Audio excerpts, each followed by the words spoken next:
Today we're going to be talking about budget movie theaters, specifically what happened to them.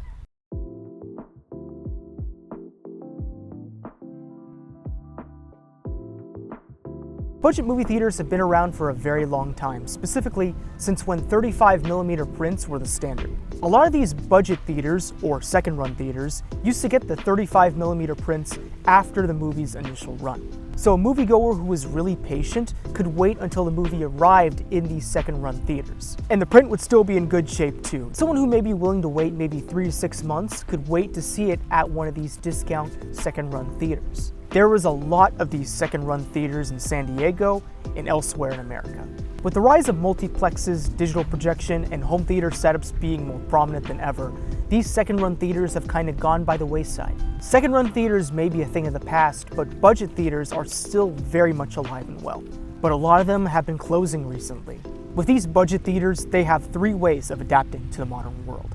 The first is unfortunately becoming a standard theater, so more premium options and higher prices. The second is continuing on as a budget theater, but just raising the prices a little bit. And the third is just going out of business entirely.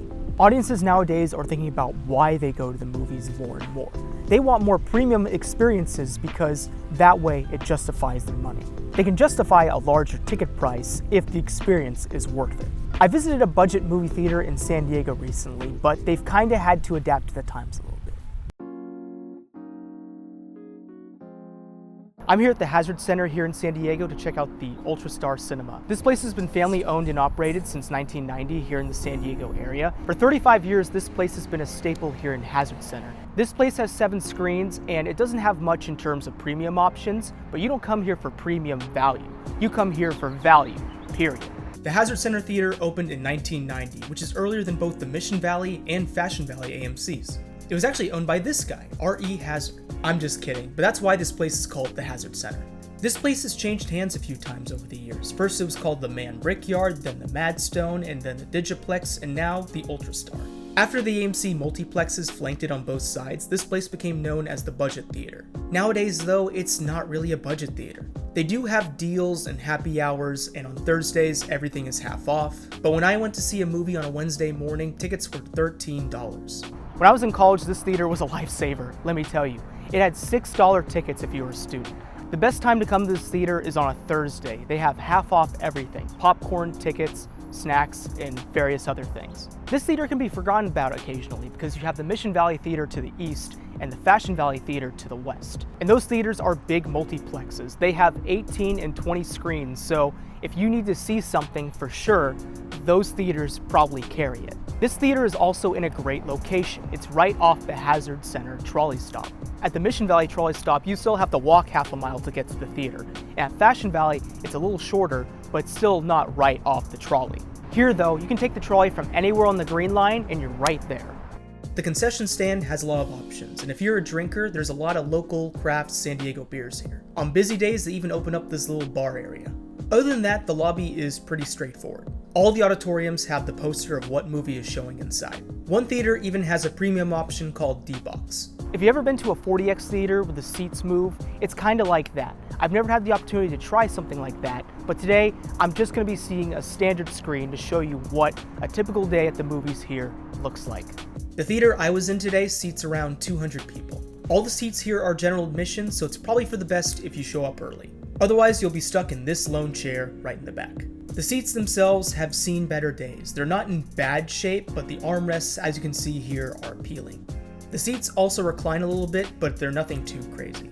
The projector and picture quality were pretty good. This is still a good theater, even though the budget description doesn't really fit it anymore. For one thing, because this place is family owned and operated, it's still a good option if you don't want to go to one of the big AMCs. On the other hand, if you're not going on one of the discount days, you might feel a bit disappointed. Hazard Center is going to be doing a lot of renovations over the next few years, and I hope that this theater survives all that. There's going to be a lot of changes here over the next few years, and hopefully this theater still remains family owned and operated.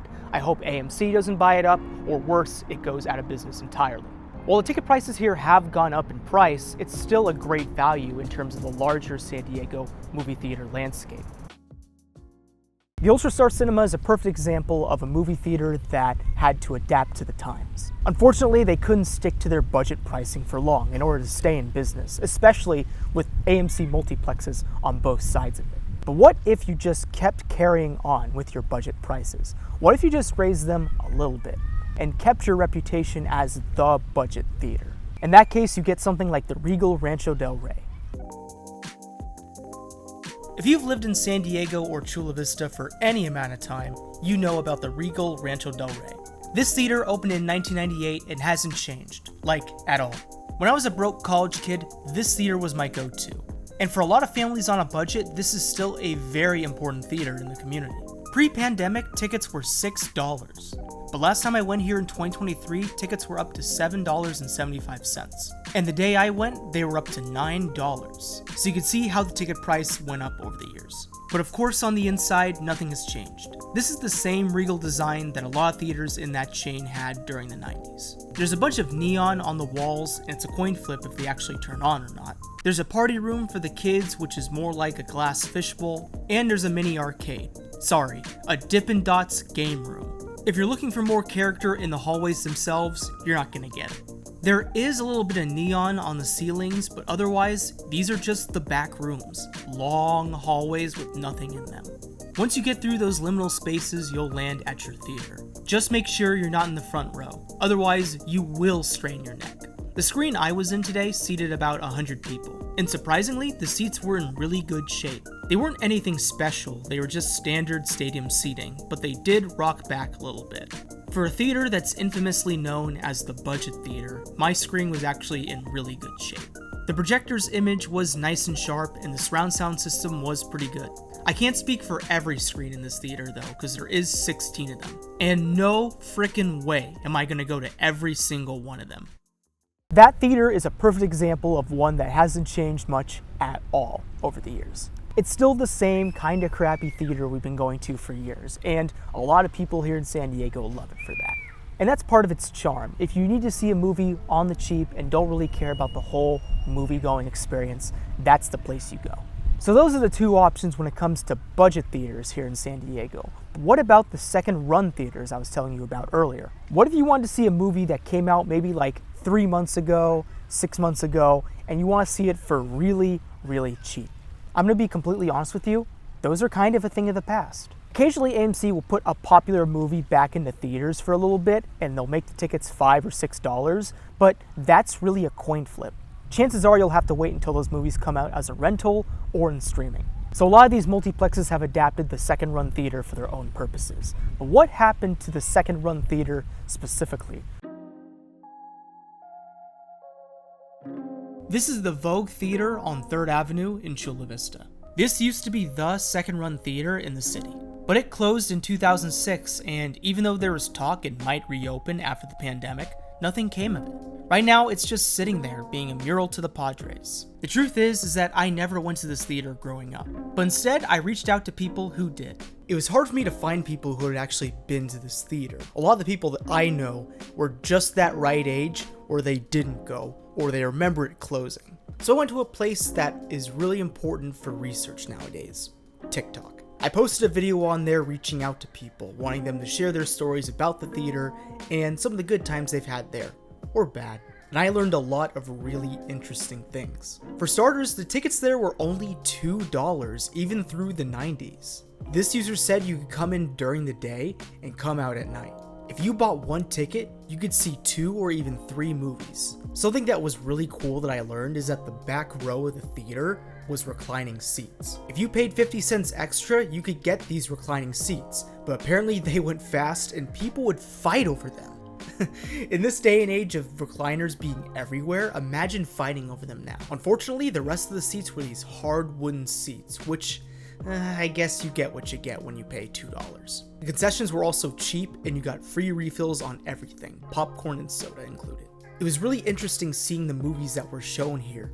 And these weren't no-name films that were showing at this theater. These were big tentpole releases that were showing here months after they first came out. This user saw Gone in 60 Seconds, The Mummy, and The Lost World on the same day, and then they went and hit up the arcade. People would go with their kids too. Some users said they went and saw Shrek with their mom or dad here.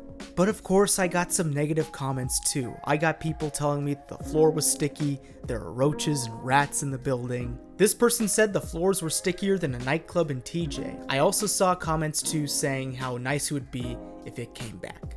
See, the thing is that back in 2021, when movie theaters were starting to open up again, there was talk to reopen the Vogue Theater, but nothing came of it. It still just sits there unused and people just walk by it on the strip.